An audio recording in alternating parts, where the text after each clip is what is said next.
মন্টু ব্রিজে বসে জল খেয়েছি, আবার কখনো দুষ্টামি করতে করতে ব্রিজের নিচে নেমে গিয়েছি। ছাতার উপরে বসার থেকে শুরু করে 300 ফুট উঁচু বিল্ডিং এর রেলিং দিয়েও হেঁটেছি, তবে কখনো বাঁচতে বাঁচতে মরে গিয়েছি। ওই দেখুন, দেখতে পাচ্ছেন মাঙ্গিরপো শহর দেখা যাচ্ছে। সাউথ কানাডার মাঙ্গিরপো শহরের গরিবের বুর্জ খলিফা জয় করে দেখিয়েছি। তবে ঢঙ্গি মেয়েদের মতো ঢং জানা না থাকলে এইখানে বেঁচে থাকা মোটেই সম্ভব নয়। কোনো ঝুঁকির কাজ করার পূর্বে অবশ্যই খালাতো বোনের থেকে পরামর্শ নেবেন।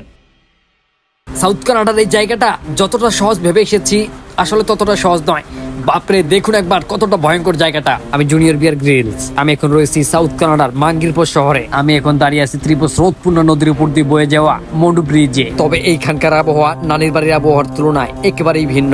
ঘন্টার পর ঘন্টা আমাকে মাঙ্গিরপুর শহরে চুদুর বুদুর করে টিকে থাকতে হয়েছে। তবে এইখান থেকে গরিবের বুর্জ খলিফা বেশি একটা দূর নয়। তবে এই জায়গাটা দেখলে আপনার কাছে মনে হতে পারে খালুর বাড়ি কিংবা নানুর বাড়ি, আসলে তা নয়। জায়গাটা হচ্ছে বিশ্বের সবচাইতে নিকৃষ্ট ব্রিজ। এখানে ঢঙ্গিমেরা টকটক ভিডিও তৈরি করে থাকে। সাউথ কানাডার চূড়ান্ত প্রতিকূল বন প্রকৃতির মধ্যে দিয়ে আমাকে ঘন্টার পর ঘন্টা কঠিন চ্যালেঞ্জগুলির সম্মুখীন হতে হয়েছে। তবে সাউথ কানাডার এই ঢঙ্গি ব্রিজটি জনপ্রিয়তা পাওয়ার একমাত্র কারণ হচ্ছে রোহিঙ্গা এবং ঢঙ্গি মেয়েদের আগমন। তবে মন্ডুর চূড়ার উপরে বসে ফিটার খাওয়াটা কিন্তু মোটেও সহজ কাজ নয়। খালুরপুর এইখান থেকে যদি আমি পড়ে যাই, আমার যে পরশুদিন জায়গা কিনতে গুলিস্তানে যেতে হবে তা আমি 1 মিনিটে ভুলে যাব। তবে মন্ডু ব্রিজে আমি ফাজলামোর যে সর্বনিম্ন লিমিট রয়েছে তা খরচ করে ফেলেছি। তবে এইখানে দুষ্টামি করতে করতে আমি ভুলেই গিয়েছি যে এটা আমার খালুর বাড়ি নয়। এইখানে দাঁড়ানোর পূর্বে আপনি আপনার EX এর 14 গোষ্ঠীর নাম 32 বার স্মরণ করে নেবেন, কেননা এইখান থেকে আপনি পড়ে গেলে খালু বলারও সুযোগ পাবেন না। বুঝতে পেরেছেন? প্রশিক্ষণ ছাড়া দুষ্টামি করাটা ঠিক নয়। এইখানে যদি আপনি একটু বেশি চুদুর বুদুর করেন তাহলে আপনার প্রাণ সংশয় রয়েছে। এবার আপনাদেরকে দেখাবো কিভাবে মন্ডু ব্রিজের উপরে চুল পাকনামি করে হাঁটা যায়।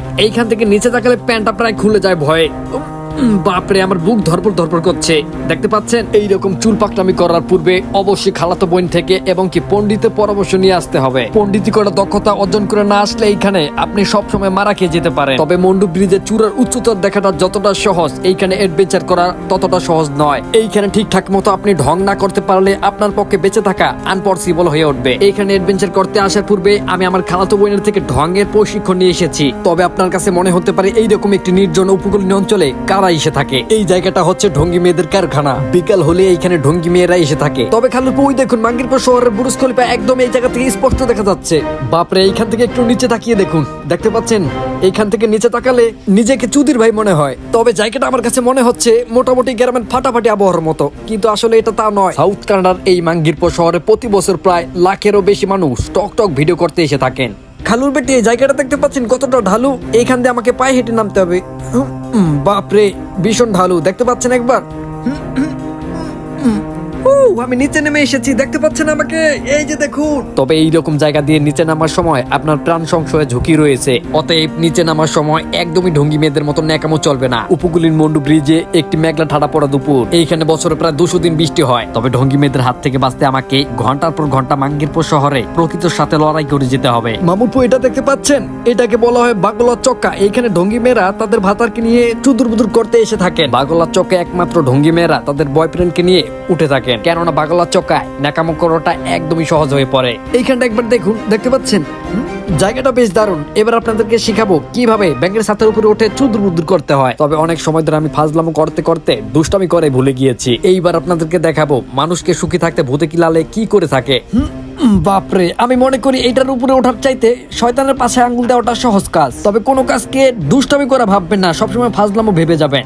মামু বেটা, দেখতে পাচ্ছেন আমি উঠে পড়েছি। যদিও একটু কষ্ট হয়েছে, আমার এইখানে চুজুর বুজুর করতে বেশ ভালো লাগছে। বিশ্বের এমন কোনো জায়গা নেই যেখানে আমি দুষ্টামি না করেছি। কখনো সকিনার ভিটা, আবার কখনো লেওরা মরুভূমি থেকে শুরু করে উগান্ডা শহর পর্যন্ত আমি জয় করে ফেলেছি। তবে আমার খালুর বয়সে আমি কখনো এইরকম ছাতার উপরে বসে ফিটার খাইনি। সাদিয়ার মনে জায়গা করা যতটা কঠিন কাজ, তার চাইতেও বেশি কঠিন কাজ এইরকম ঢঙ্গি পরিবেশে অ্যাডভেঞ্চার করা। মামুর বেটে, এইখান থেকে এখন আমার নামা উচিত, কারণ কোন ঢঙ্গি মেয়ে দেখলে মনে করবে যে আমি টক ভিডিও তৈরি করছি। চলুন লাভ দেওয়া যাক।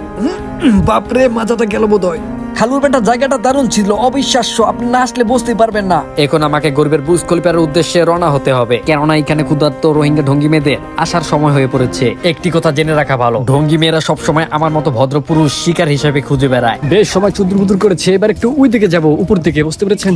ঢঙ্গি মেয়েরা সবসময় যেখানে সেখানে টক ভিডিও তৈরি করতে থাকে, এই কারণে ওরা ক্ষুধার্ত হয়ে থাকে। আর আপনার মতো ভদ্র পুরুষকে ওরা সবসময় শিকার হিসেবেই খুঁজে বেড়ায়। অতএব এখানে টিকে থাকতে হলে আপনাকে সবসময় সতর্ক থাকতে হবে, না হলে কখন আপনাকে খেয়ে খেয়ে দিবে আপনি টেরও পাবেন না। মন্ডু ব্রিজে তবে রোহিঙ্গারও এসে থাকে। রোহিঙ্গাদের প্রধান খাবার হচ্ছে গাঁজা। এরা সকালবেলা গাঁজা দিয়ে নাস্তা করে থাকে। রোহিঙ্গাদের কারণে অনেক ঢঙ্গি মেয়েরা গাঁজা খেতে পান না, কেননা রোহিঙ্গারা সবসময় বেশি দাম দিয়ে গাঁজা কিনে থাকে।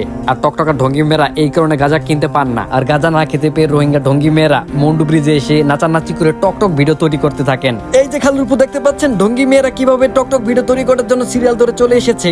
আসো আসো আসো ঢঙ্গি মেয়ে, একটু ফিটার খাইয়ে দে, আসো এইদিকে এইদিকে। আহা, ফালাচ্ছ কেন? দেখতে পাচ্ছেন ক্যামেরা দেখে কিভাবে ফালাচ্ছেন ঢঙ্গি মেয়েটা। একই বলে টকটকার। ওই যে দেখুন মাঙ্গিরপুর শহরে বুর্জ খলিফা কিভাবে দাঁড়িয়ে রয়েছে, দেখতে পাচ্ছেন? কিছুটা দেখতে এক ছাড়া বাঁশের মতো। চলুন এখন আমরা ওই দিকে রওনা হই। এখন আমরা গরিবের বুর্জ খলিফায় চুদুর বুদুর করে জয় করার জন্য রওনা হয়েছি। সাউথ কানাডার মাঙ্গিরপুর শহরের এই বুর্জ খলিফার কথা কোন বইয়ে লেখা না থাকলেও সাদিয়া নানির খালিঘরের একটি খেতার ভিতরে স্পষ্ট লেখা রয়েছে। আমরা চলে এসেছি গরিবের বুর্জ খলিফায়। এখন আমরা প্রবেশ করতে যাচ্ছি। দেখতে পাচ্ছেন জায়গাটা বেশ সুন্দর। এখান থেকেই তো আমার চুদুর বুদুর শুরু করতে হবে। হেই হ্যালো, দেখতে পাচ্ছেন? এই যে দেখুন একবার আমাকে, এই যে এইদিকে দেখুন কতটা ভয়ঙ্কর জায়গাটা। কঠিন গিরিখাতের ভিতর দিয়ে আমাকে এখন চলতে হবে। বাপরে, জায়গাটা ভীষণ নড়বড়ে। তবে এখন আমরা চূড়ান্ত উঁচু খলিফার খুব কাছাকাছি রয়েছি। এই যে মেশিন গুলো দেখতে পাচ্ছেন, এই মেশিন গুলো 1972 সালে ঢঙ্গি মেয়েদের চুদুর বুদুর কমানোর জন্য তৈরি করা হয়েছে। তবে এখন 2024 সালে কোন খালুর বেটিকে এখানে চুদুর বুদুর করতে দেখা যায় না। বুর্জ খলিফার ঢঙ্গি মেয়েদের চুদুর বুদুর কমে যাওয়ায় এইখানে মেশিন গুলো প্রায় পরিত্যক্ত হয়ে পড়েছে। তবে ভদ্রমহিলা একটু জায়গাটা দেখুন, আমার মনে হচ্ছে যে এটা আমার খালুর বাড়ি। আসলে এটা খালুর বাড়ি নয়। বাপরে, ওইটা কি দেখা যাচ্ছে দেখতে পাচ্ছেন? ওই যে দেখুন একবার, বাপরে কতটা উঁচু। এইটা দেখলে আমার সাদিয়া নানির আইকে ছাড়া বাজারে বাসটার কথা মনে পড়ে যাচ্ছে।